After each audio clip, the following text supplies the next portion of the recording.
Now, as you probably picked up, Robert Clinton's emergent leadership theory is a very important part of this course. In your Moodle site, there is a document, which is actually a chart, that outlines Robert Clinton's emergent leadership theory. But I want to walk us through it. I don't know if we'll get it all done today, but certainly by the end of next session or into next session, we can get it completed. 3 really critical concepts in Robert Clinton's theory, and we've talked about 2 of them. One of them are phases. So if you have that chart in front of you, on the left-hand column, it lists a number of phases. Those are the phases that he says that as God develops people, they will walk through these phases.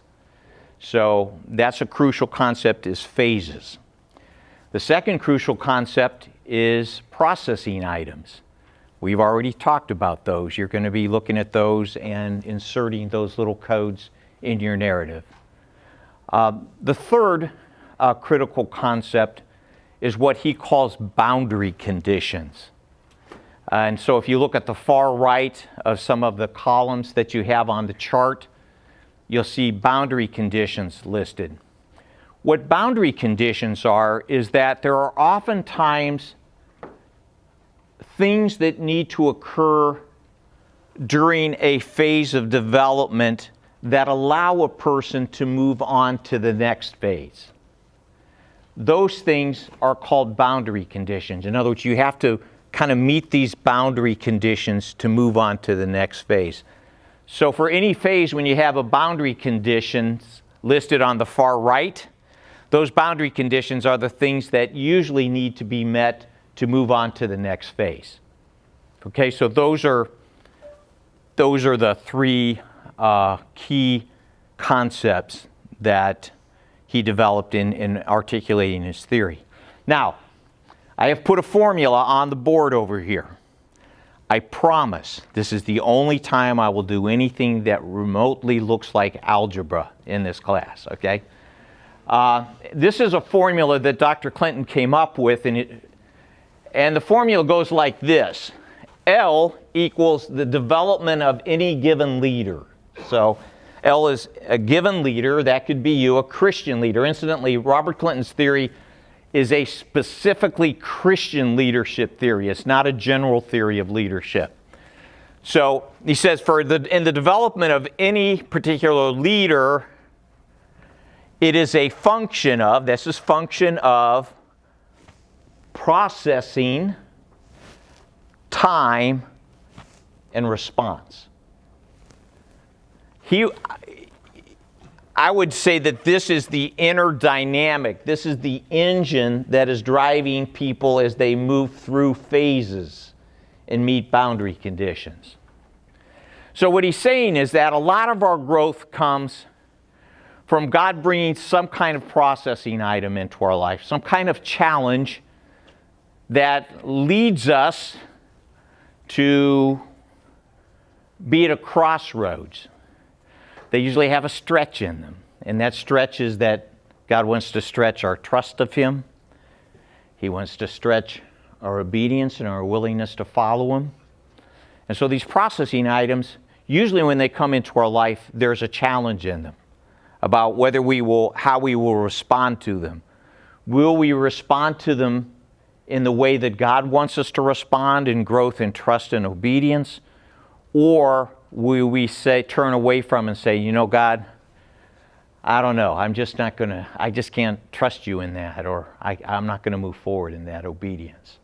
And so he would say that a lot of the dynamic of how we grow is dealing with these items that God brings into our lives, and whether we will grow in trusting Him or whether we will grow in obedience to Him.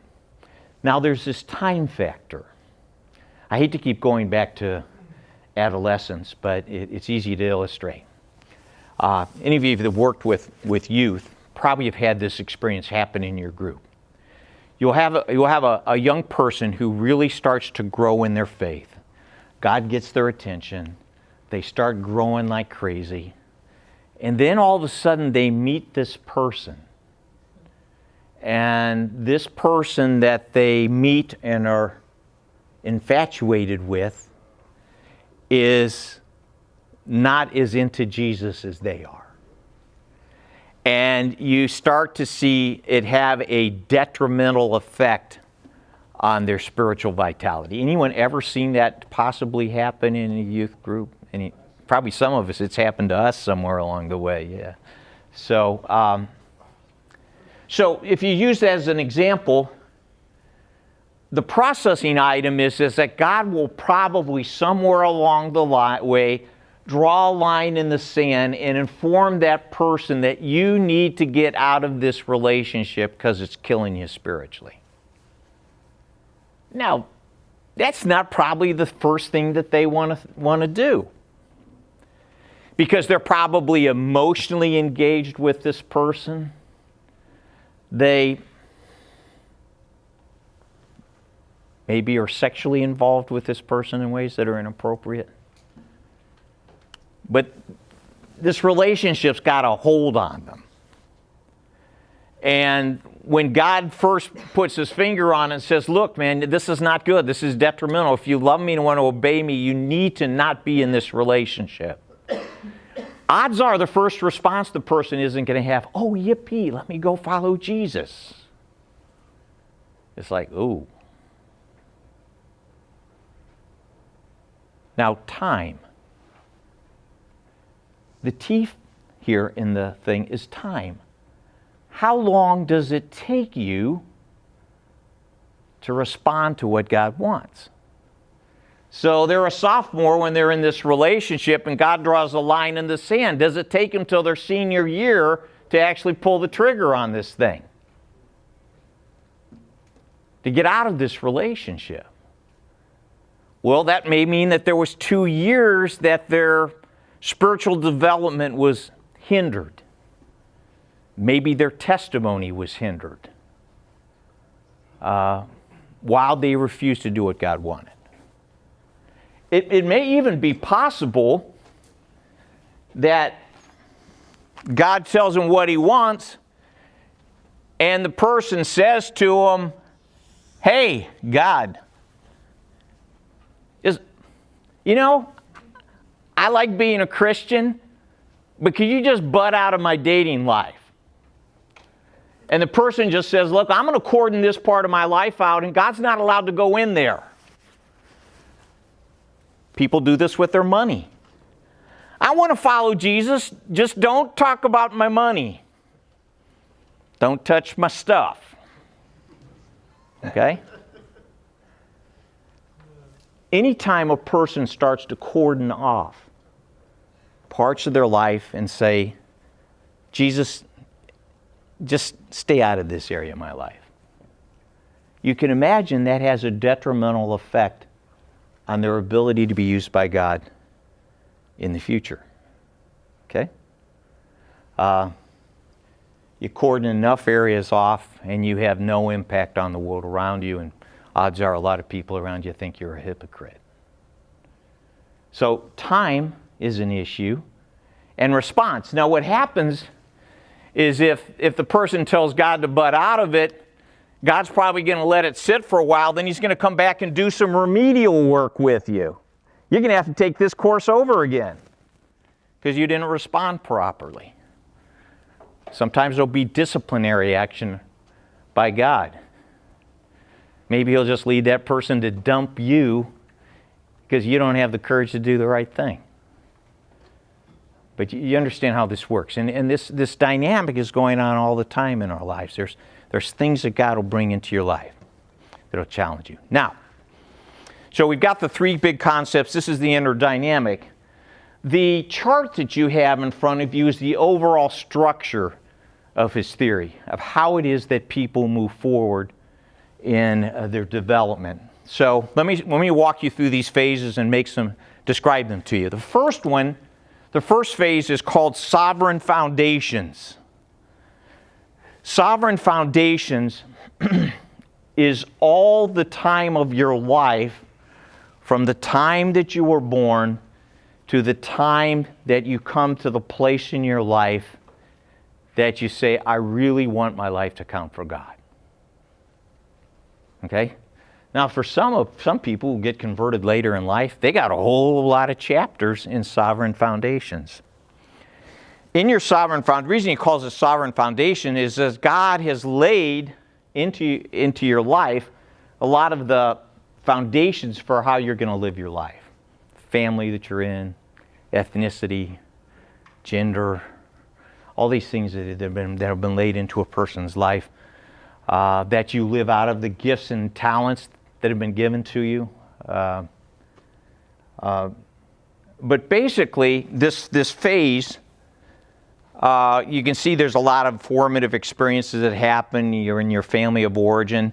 Now, the boundary condition, he would say, to move from sovereign foundation. Sovereign foundation starts at birth. Actually, before birth. But the point is that God has laid these foundations. And the turning point, the boundary condition to be met to move on to this next phase is that, and whether it's a point in time or a season in life, but there comes a point in your life which is your primary preoccupation of your life is that I want my life to count for God. Whether you're a student, whether you're a baker, a garbage man, a medical doctor, or for that matter, a pastor, your primary preoccupation of your life is that I want my life to count for God. Now you're saying, wow, that's a pretty high standard right out, kind of out of the gate here. But this is a theory of Christian leadership. So the bar gets set pretty high pretty quickly. There are any number of Christians that may not ever get to this point where their primary preoccupation in life is that they want their life to count for God. They may be distracted by a lot of things that keep them from getting there. But I'm going to assume, especially with people that are willing to come to seminary, pay money to learn about Jesus, you're probably gotten past this point. But what happens when a person, God's got their attention, they really want their life to count for God, and all the ways that might be expressed. They move into the inner life, what he calls the inner life growth phase. Now, for a lot of people, the moving from sovereign foundations to inner life growth phase maybe occurs synonymously with their conversion or soon thereafter. Some people immediately, when they know Christ, walking out of the darkness into the light, it's like, okay, I want my life to count for God, and they know that right away, but sometimes it takes people time to get there. But when they do, they begin to move into what he calls the inner life growth phase. In the inner life growth phase, God starts to mold the person to have inner conformity with God's will. When God comes into your life and you're converted and justified and you're part of the family of God, you have a lot of rough edges left from the world you came from. And God, in the inner life growth phase, starts to really work on your inner conformity to his will. He needs to transform your character. Because a lot of times when you're a baby Christian and you're in sovereign foundations, it's just so exciting. You walked out of the darkness into the light. You become a child of God, and it's exciting, and you pray, and God answers your prayers immediately, and it's so exciting, and you're almost high on Jesus.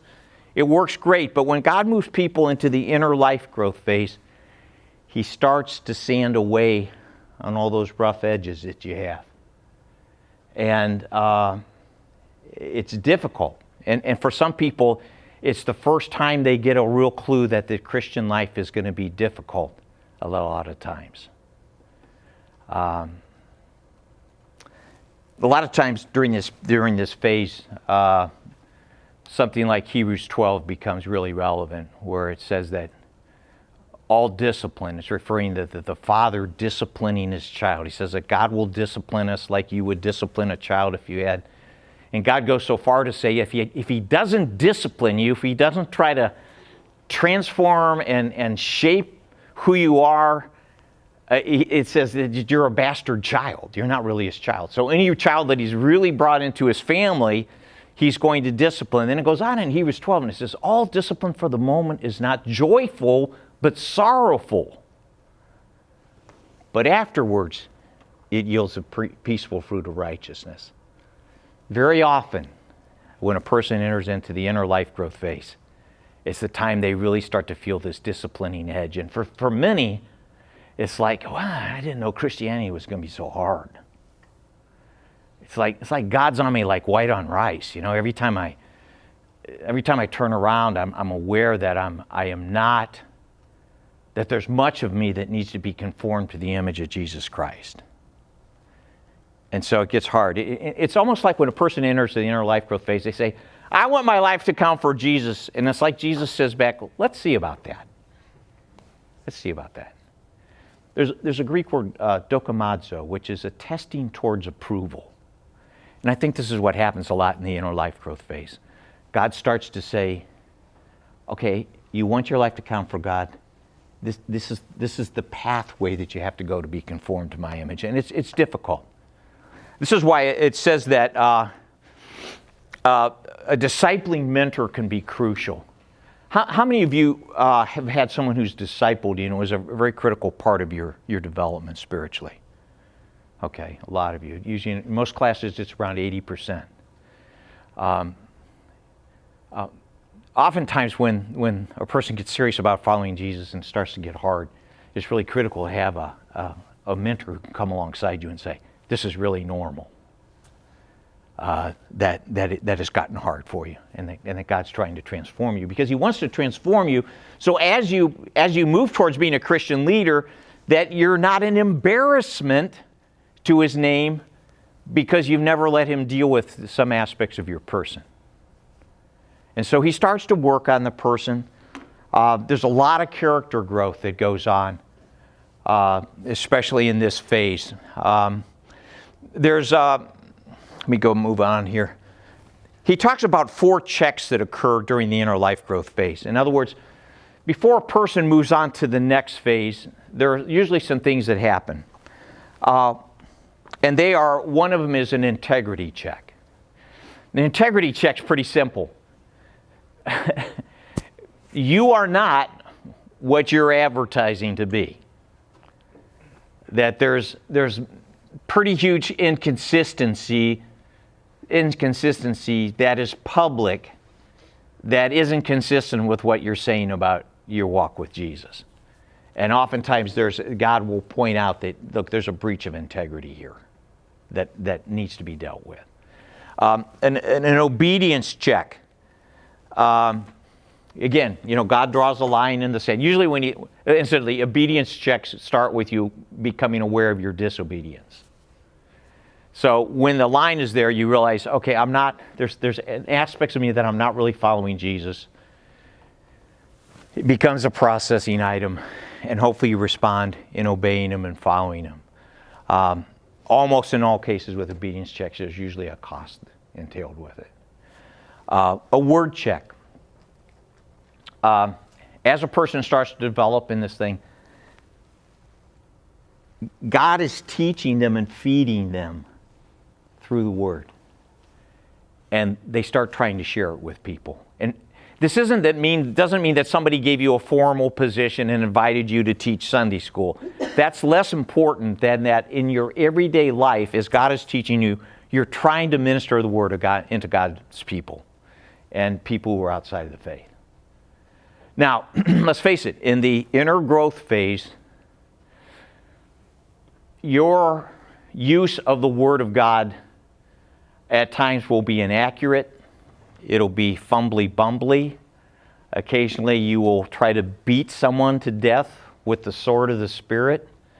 It may not be pretty all the time, but the zeal for wanting to communicate what God's communicating to you becomes evident. Okay?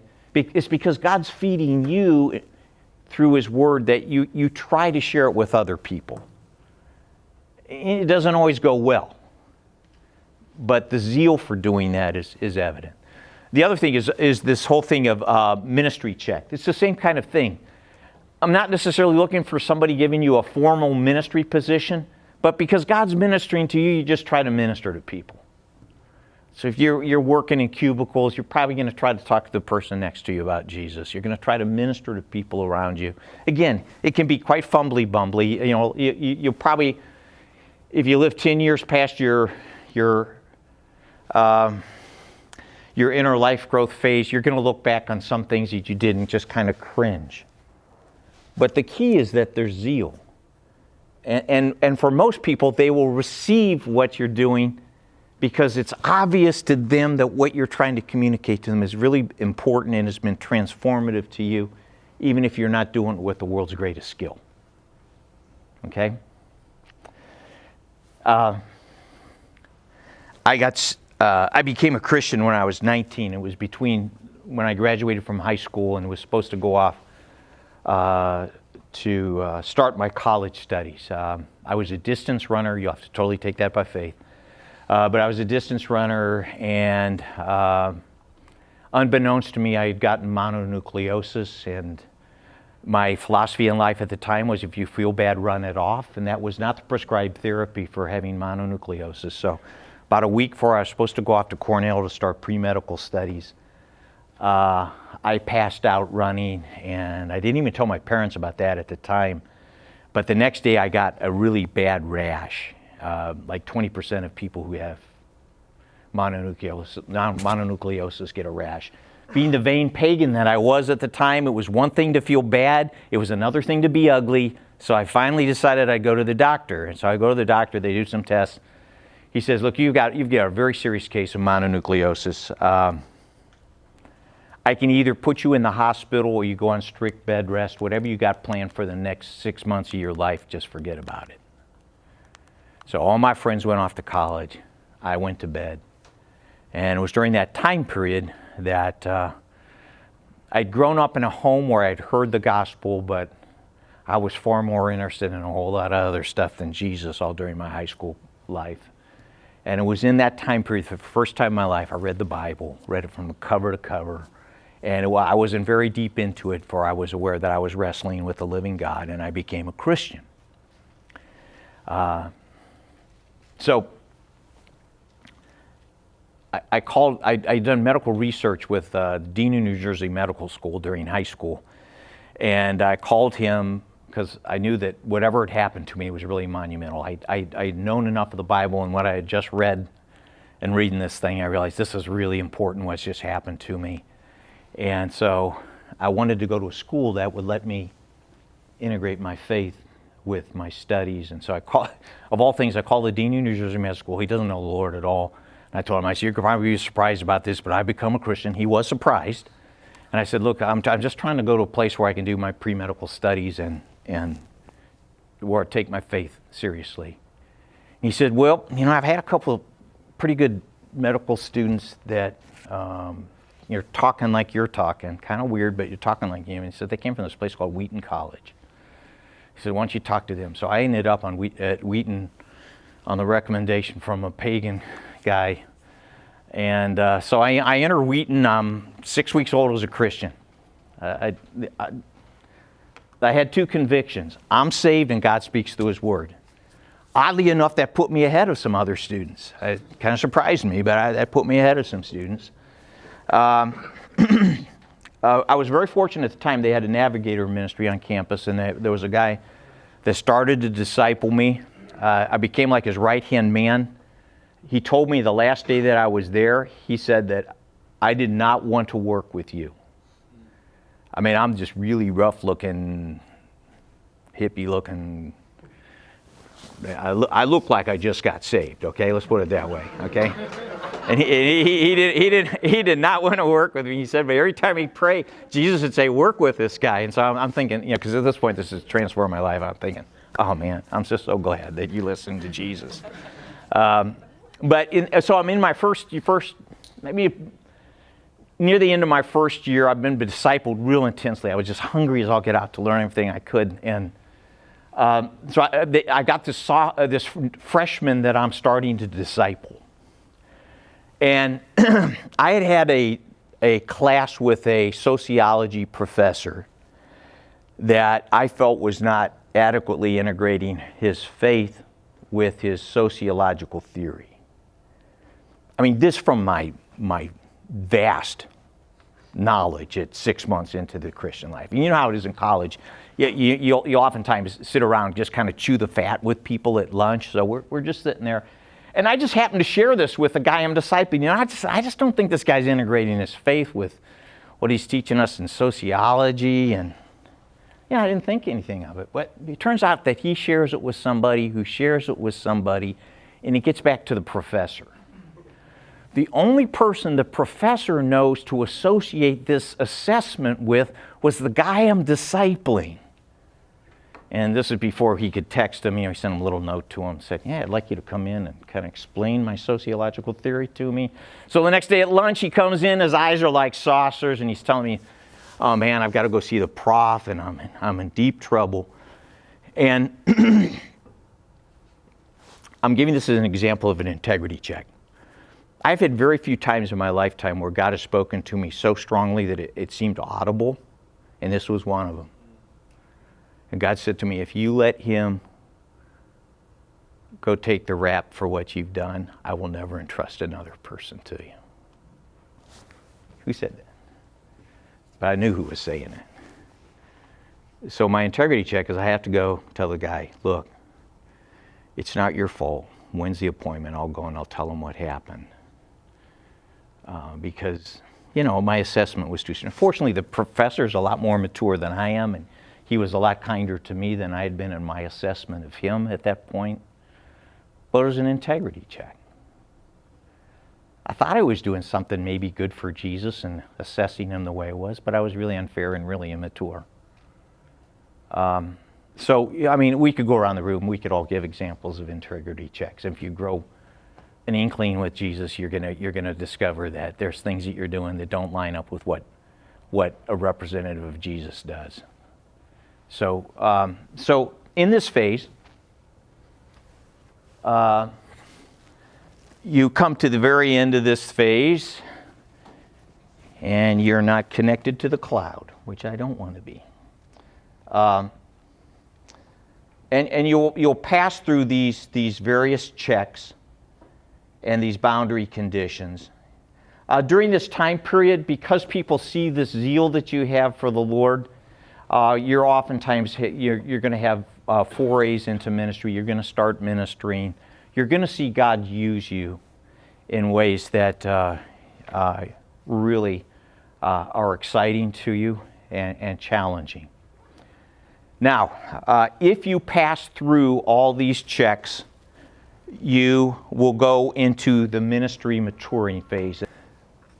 Usually it's after one of those forays in which you've tried to do ministry and maybe it just didn't go quite as well as you had hoped. Your intentions and what happened weren't kind of very much in line, and you wake up and you say, man, wouldn't it be really great if I really knew what I was doing in ministry? And that insight oftentimes leads to this next phase called the ministry maturing phase. The ministry maturing phase is a very protracted phase. It can last decades in a person's life. It is a time period in which the person's greatest preoccupation in ministry is turned towards gaining skill in ministry. You've had that taste of ministry. You've had some a modicum of effectiveness in ministry, but now the person says, man, I really wish I knew what I was doing in ministry, and I wish I could become more skilled, that I could be effective in ministry. And probably most people who are at Trinity probably have at least one foot in this phase. People who are willing to come to do theological studies, devote years of their life to be better equipped to do ministry. Most of the time, they have at least one foot. Maybe you're just kind of entering into this phase. out of the inner life growth phase, but you may be near the middle or the latter portions of this looking at the next phase. But a lot of times students will say, during my time at Trinity, at least part of one of my feet are planted in this particular phase. Because it's very long, Robert Clinton has multiple sub-phases of it, and we're not going to cover them in detail. But if you see he has these 4 areas that he looks at in much greater detail. The bottom line is there's an awful lot to learn in ministry. It's very complex. You're dealing with a gospel that addresses the entirety of history, every facet of human life, and so there's just an awful lot to learn and experience to become more and more proficient in ministry. Now, the glory of this phase is the hard work that people invest to be more proficient in ministry. I probably don't have to remind you about that while you're here at Trinity. But there's a lot of hard work entailed in being a skilled tool in the hands of the Lord. However, that's also somewhat the downside of this phase. And the downside of it is that very often in our zeal to become skilled, we neglect crucial relationships. Oddly enough, we sometimes neglect our relationship with God while gaining skill. And oftentimes we'll neglect key relationships like relationships to our spouse, to our children. And this is why a lot of times you'll find people who are highly skilled in ministry and all of a sudden there's a collapse in some of the crucial relationships in their lives. And so one of the dangers of this phase is that in our zeal to want to become skilled, we begin to neglect other relationships. One of the things that I do at Trinity is I work with all the students that are in their end of internships, and they do goal setting in their personal life. And one of the things that's kind of surprising to me, a lot of students will get to the end of their theological training and they have a goal in their internship that says something like this: I am going to revive my prayer life during my internship. Which revive implies something died along the way. And I think sometimes with the pressure of school, the pressure of exams, it's easy to neglect your relationship with God to please a professor, to get a good grade. No one's grading you on your prayer life while you're here. But it's an important component in our divine human dialogue that we not just hear from God in His Word, but that we pray and that we respond back to God. That there's a dialogue going on instead of a monologue. And this is not uncommon for students and people to, in their zeal to gain skill, in the day, should I pray or should I spend more time preparing for my Hebrew quiz? You know, it comes down to a lot of just day-to-day decisions. Same thing with your relationship to your spouse and your family. Sometimes you can neglect critical aspects of relational aspects that in your zeal for gaining skill. And so this is the temptation. Now, an interesting thing happens. Some people will just plateau in this phase. A person starts to become skilled in ministry, and you gain a certain level of proficiency, and some people just kind of plateau in that place. I oftentimes talk to pastors that have 1 year's experience 30 times over. In other words, each year they just keep doing the same things. There's not critical reflection. Their skills aren't really developing all that much. They just keep doing the same thing over and over again every year. And there may not be all that much growth. And so they kind of plateau. Sometimes during this phase, as you gain skill, more people want a piece of you.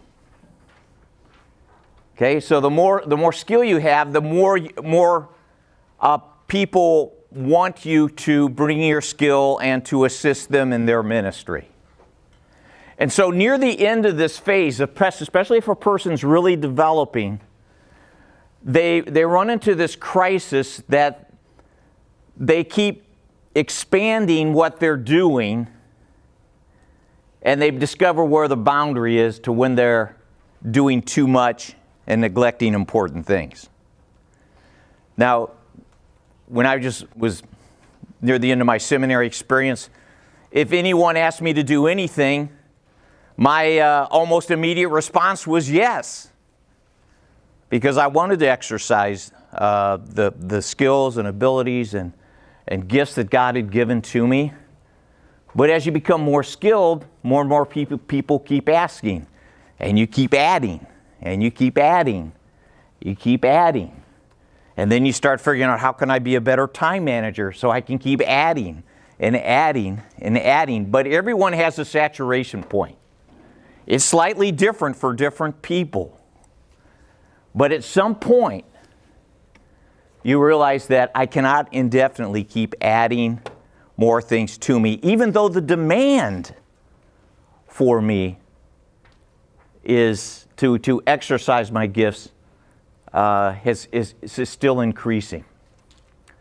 One of my mentors was a guy named Howard Hendricks at Dallas Seminary, and we used to meet privately periodically to talk through things. And I remember one time I was with him, he said that he got this call, and it was this person that definitely wanted him to speak at this particular engagement, was laying it on really heavily, you know, that, man, if you just come, it just won't be what it should be. And he looked at his schedule and he says, look, I'm sorry, but I just cannot do this. And this person just kept going on, and eventually the person got the end that they weren't going to change his mind. He hung up, and he looked at me, he said to me, you know, for every speaking engagement I take right now, I have to turn down 10.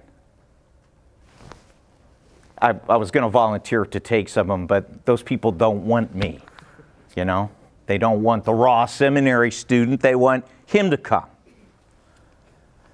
And he told me a story. He said that, you know, he told me the story of how he nearly lost his family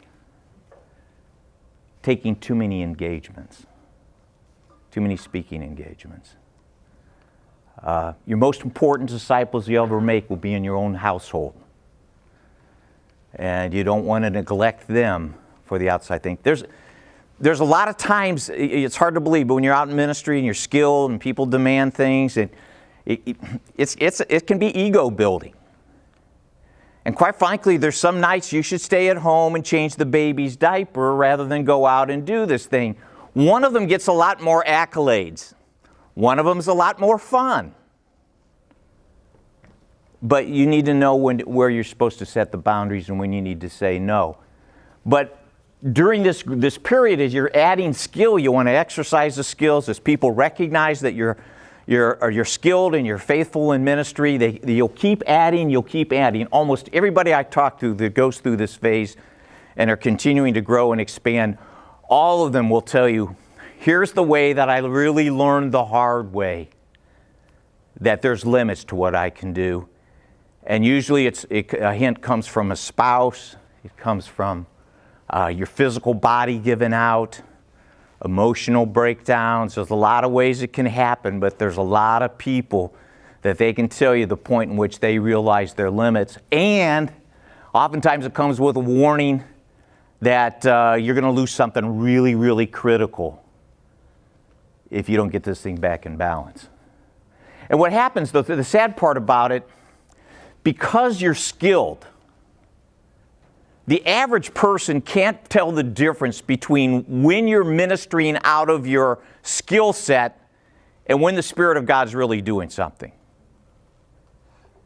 Many people are dazzled by your skill set, they're dazzled by your personality, they're dazzled by your knowledge, they're dazzled by how articulate you are,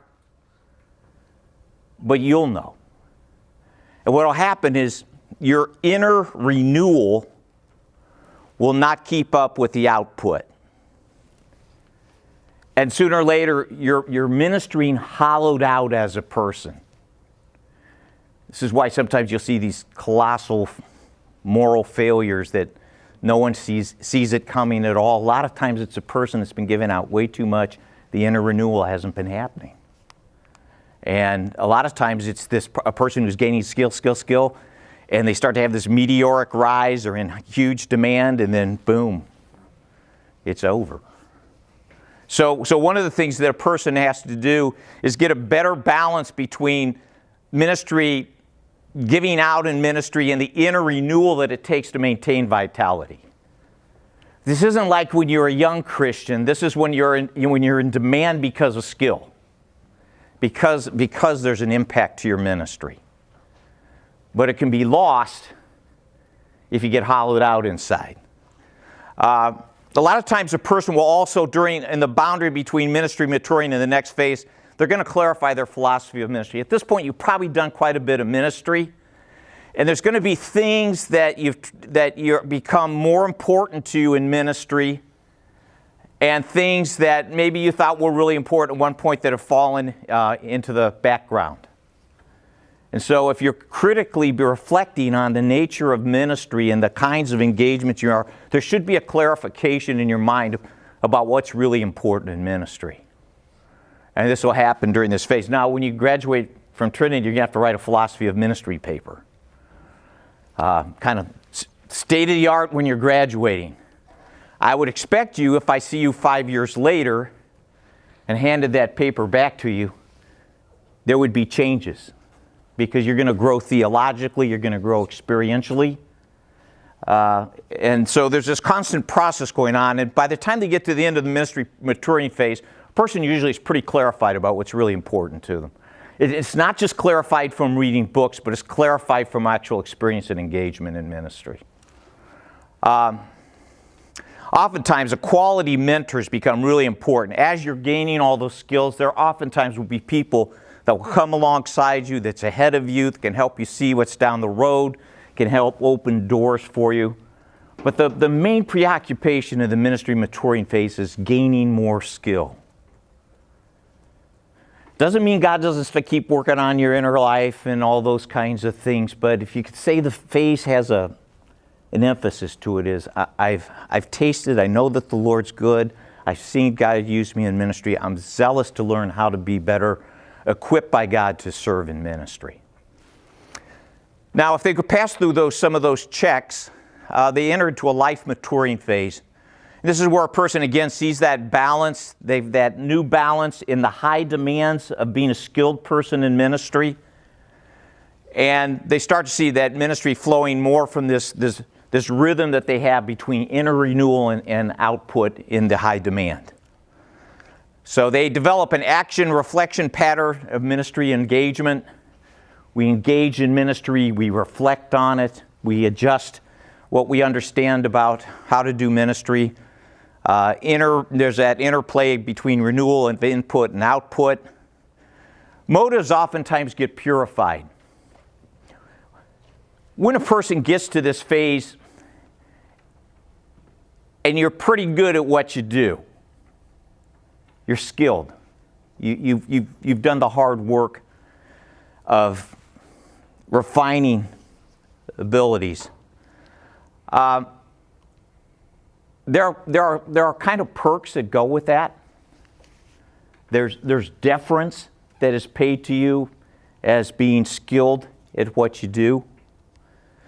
And you shouldn't be surprised that if you get to this phase and you're in this phase, that God may come back and purify your motives. He may say to you, if I stripped all this away, all these accolades, all this, you probably wear some title at this point that separates you a little bit from the crowd, whether it's pastor or professor or whatever. God may have to come back to you and say, if I stripped all this away, all the accolades away, do you still love me? Do you still love me?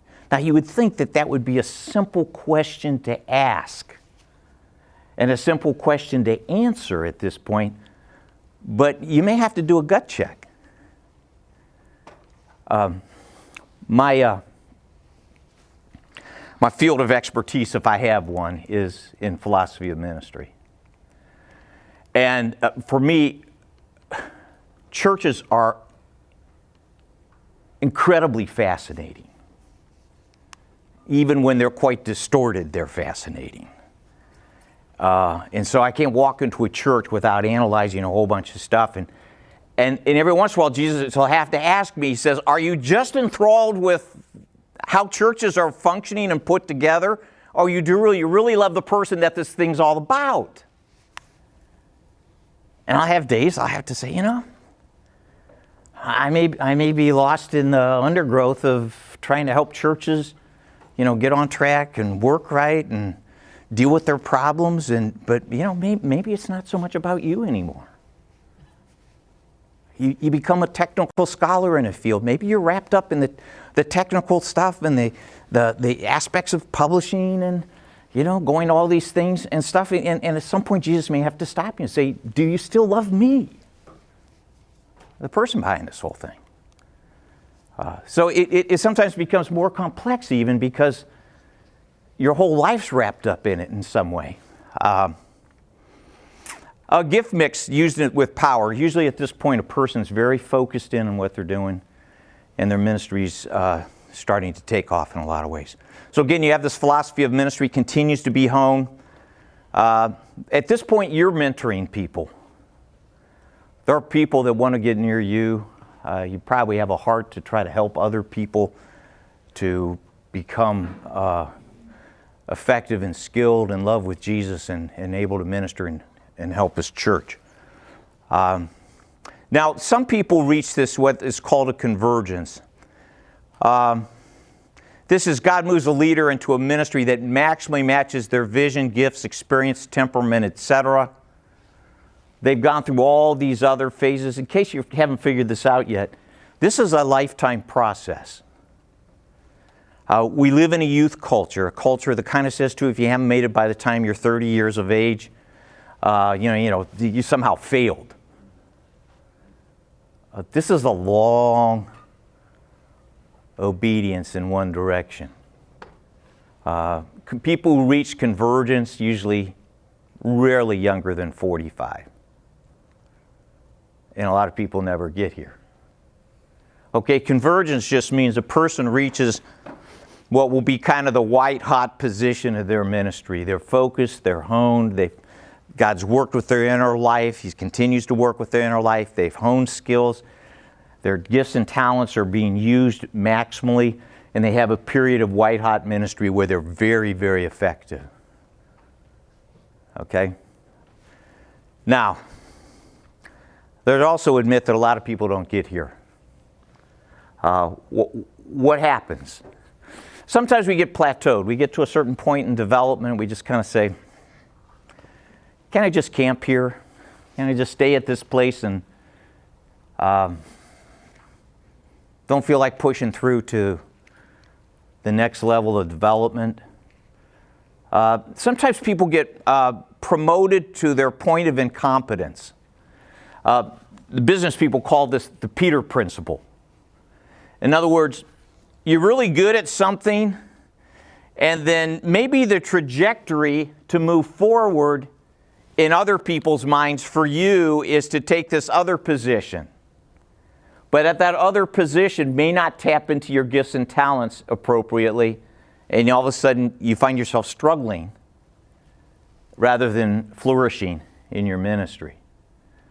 This happens in all kinds of places. My wife's a nurse. My wife has caregiving gifts. She is a profound caregiver. I mean, every place she's ever worked, there's all these unsolicited letters that come into the director of nursing about how great it is to be cared by my wife. So, every few years, the nursing supervisor will come to Judy, tell her she's a great nurse, and say, hey, don't you want to become a nursing supervisor? And there's always this bigger paycheck, which especially when our kids were, younger and in school and stuff, a bigger paycheck sounds pretty good. So my wife will dutifully come back and we'll talk through this thing. And I go through what I call my talking her off the ledge speech.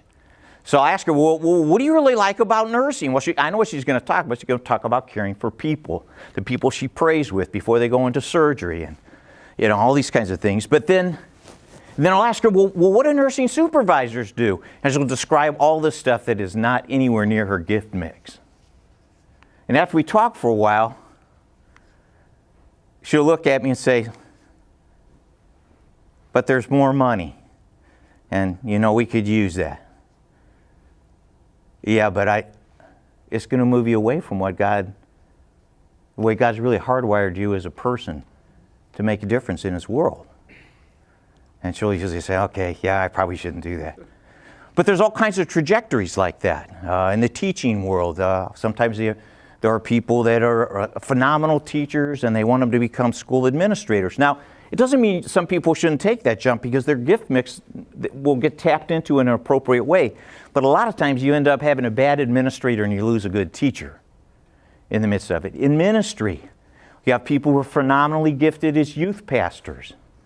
Walk deep into youth culture and minister, and then pretty soon somebody, maybe it's when they look at their paycheck, and say, they say, well, I need to become a senior pastor now. Well, they may or may not have the gift mix to be a good senior pastor from what they're doing as a youth pastor. So you have to kind of watch this, that you don't get promoted into a place that takes you away from the way God's wired you in your gifts and talents, but keeps you in that. And this can happen to people. They just get in the wrong place. But more often, there's what I would call failures of faith and holiness. I don't know if you've noticed this, but when God wants to grow your faith, there usually is this stretch in it that if God does not come through, if He does not deliver on what He promised, you're going to look like the village idiot. And so God will usually stretch us in our faith. And sometimes, when God puts in front of us what He wants us to do, the step of faith that He wants us to take, we'll pull back from it. I say, I don't know if I can trust you to move that far out. Failures of holiness. We allow sin to reside in our lives. We become insensitive to things that we used to be sensitive about. Maybe our conscience becomes a little calloused in some areas. We don't pay attention to our eye gates and our ear gates. And so sometimes, and I'm not talking about the things that blow up and you show up on the front of the newspaper as an embarrassment to Jesus, but just the little things, the little compromises that you make. And enough of those over time means that sometimes you just don't end up as developed as God might want you to be. Okay? So, probably if you're in convergence, you probably don't need to be at Trinity right now. But very few people are in convergence usually when they're in Trinity unless they need some specialized training in some area. Now, the boundary conditions to move from this, once a person is in convergence, they usually stay there and just keep ministering as best they can. But if they live long enough, they oftentimes go into what he calls an afterglow phase. For the ravages of aging, the person cannot sustain the rigor of the life that they had in their convergence, which is usually very demanding, but very, very fruitful at the same time. And it doesn't mean that they quit ministering. There isn't, in case you haven't figured it out, there's really not a retirement clause from serving Jesus. I mean, once you serve Jesus, it's till death or the Lord returns. But sometimes we cannot sustain long term what we were able to do in our convergence ministry. And this afterglow, a lot of times there's a lot of enjoyment, positive reflection on the things that have happened, seeing fruit of your ministry, maybe even generations of fruit of your ministry. And hopefully, most all of us will experience an afterglow period if we live long enough where you can be able to savor the fruit of what God has done. And the next step for you is boundary condition is homegoing, dying well, and hopefully hearing from the Lord Jesus himself, well done, good and faithful servant. Okay, so that is Robert Clinton's theory. Let me ask you this. As I walk through the phases, can you kind of identify the phase that you're in right now? Kind of have an idea? Now remember, I said you can have kind of like a foot in one or the other. You might be in that kind of transition zone from one to another. But you kind of locate yourself in there? Nod if yes. Okay. Okay. Well, I want to do one last thing with you, and if our two French speakers here can help me. Could you pass these out to everyone?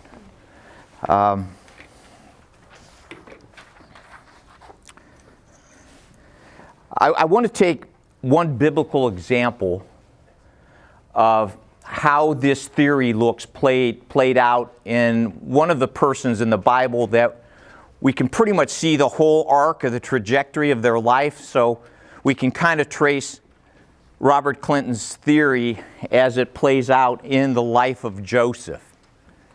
And so I'm just going to kind of recount the life of Joseph. And notice on the chart that you're getting, on the bottom line, it identifies the phases that I believe that he is passing through as he moves, as we look at his life story. And since this is a story that we all know to some degree or another, because of our common reading of the Scripture, I want to walk through it and just kind of highlight some things.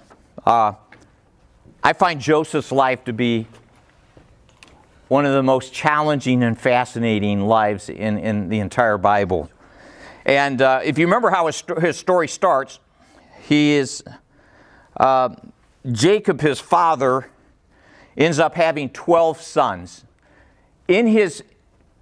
Again, there were multiple wives, but it's very clear that Rachel is the wife that he adores the most, and she's having trouble having children. And so he's got quite a few sons born by the time that Joseph is born. So Joseph is young, one of the youngest at the time in which he is born. He's the youngest of all the boys and the youngest in the family. But he's dad's favorite. Now, in his culture, the eldest son is to be favored, and the pecking order kind of goes down from the eldest son to the youngest. And so his father does these things that constantly let the other brothers know that this is his little darling. Joseph is his little darling. He gets this multicolored tunic specially made for him. And if that's not bad enough, Joseph has a vision that at some point in the future, all the brothers are going to bow down to him. Now, he's young, probably a little immature. It turns out that this vision is in fact from God and is going to happen, but probably a little indiscreet to share it with everyone. And then it happens a second time, and this time Dad's going to bow down to me. And he shares this one. This even gets his dad a little miffed. So he's this little favorite, this little darling, and he's building up a lot of animosity with his brothers, but I think he's totally unaware of it. So in his sovereign foundations, he has this privileged position. It's countercultural, probably seemed inappropriate, the way his dad dotes on him. And he doesn't really figure this out until he's sent out one time to check on his brothers. And he had tattled on them before one time when he checked in on them. And so they see him coming, and their anger is out of control. And their plan is to kill him. And so they find him, and they find this old cistern, big old water storage unit underground. They throw him in this thing. And probably the first time that he figures out how badly his brothers dislike him is when he's sitting in the bottom of the cistern, and up above he can hear his brothers discussing how to kill him and cover it up. I mean, he's 17. Well, fortunately, in God's providence, there happens to be a caravan that's going to Egypt. Some of the brothers are getting a little squeamish about killing their little brother, So they said, hey, let's just sell him into slavery. So they sell him into slavery. They take his tunic, they tear it up, they put blood on it, take it back to his dad, tell him, hey, a wild animal got him, and Joseph's gone. And so all his dad knows is that his son is dead. Now, I suspect that Joseph, during these first 17 years, has a relationship with God. There's obviously that God's communicating with stuff. But I have a feeling that if he hasn't passed into inner life growth phase, when you're all of a sudden your whole life has gotten turned upside down and you're riding a caravan to who knows what, but it doesn't look like it's going to be good, I'm sure he had some kind of meeting with God on that way about, Lord, what in the world is going on? I believe he transitions into an inner life growth phase. He is sold to Potiphar, who is the keeper of the jails for the royal prison. He is the hand of God is on him. You know, he's still only 17, 18 years old. He appears to be talented enough that Potiphar turns his entire household over to him. So he's probably got servants, he's got probably food production, animal care, whatever, but he's in charge of the whole household, and under his oversight, this whole thing grows. Potiphar prospers. And this is the first indication of some of his leadership gifts that begin to emerge during this time period. And he exercises them, and the Lord blesses the work that he does. But he does run into, remember in the inner life growth phase, there's checks. He runs into a very serious obedience check. We don't know how many years this is into his time there, but he's probably 20 years old, maybe less. Evidently a pretty good-looking guy. And Potiphar's wife gets the hots for him. And she starts propositioning him that she wants him to go have sexual relationship with her. And Joseph puts her off. He says, I can't violate God by doing this. And being spurned, she grabs his cloak. He runs away from the situation so it doesn't get worse. She's angry. She's upset with him. She takes his cloak to her husband, to Potiphar, and says, the young Jew came after me. Potiphar has no choice but to throw him into prison. That's a great obedience check. Do what God wants, get thrown into prison. When I look at Joseph's life, I see his life as a constant temptation towards bitterness. Joseph could have very easily become this little shriveled raisin of a person who's kind of angry at everybody, My brother sold me into slavery. I do the right thing. Potiphar, I don't go to bed with your wife, and you throw me in prison. So very easily he could have gone to prison and just sat there and sulked and steeped in his anger. But instead, we begin to see that his gifts begin to emerge even further. Literally, he's in the prison for a while, and the prison is handed over him for him to manage it. Again, an expansion of his leadership abilities. Now, I suspect that many of the people that are in prison there aren't falsely accused. Probably some of them should be there. It's probably a pretty rough crowd to manage. But this is the proverbial the inmates ruling the prison. He's been given this position of responsibility. In the midst of fulfilling his responsibilities of overseeing the prison as a prisoner, Pharaoh gets angry at his chief baker and his cupbearer, and he throws them in prison. And in the midst of it, these two guys have dreams, and they're troubling dreams. They seem to be trying to tell them something, and they come to Joseph, And they ask if he can make any sense out of what the dreams were. And he says, no, but God can. And as he talks to God about it, he comes back and he interprets their dreams. He interprets them accurately. The baker in 3 days is going to be killed. The cupbearer in 3 days is going to be restored to his position. Now, as the cupbearer, it all comes true. As the cupbearer is leaving the prison to go back to Pharaoh, he says, I'll put in a good word for you. Thanks for interpreting my dream. Goes off. Totally forgets. Another chance for Joseph to be bitter. Really? It says 3 years later. 3 years later, Pharaoh has a dream. And it troubles him. All of his people around him can't interpret it. The cupbearer says, you know, there's this Jewish guy running the prison down there who interpreted my dream. Maybe we should call him up. Next thing you know, he's whisked before Pharaoh. He interprets his dreams, gives God the credit.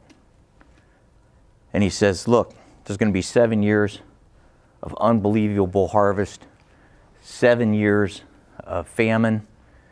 In those abundant years, you need to be putting food away. You need to put someone in charge, put the food away so you have it during the lean years. Pharaoh believes that he has been accurately interpreting his dream, and he looks at him and says, I'm going to put you in charge. So he goes from being in prison and directing the prison to literally being, in many ways, the savior of Egypt. Next to Pharaoh, he's second in command.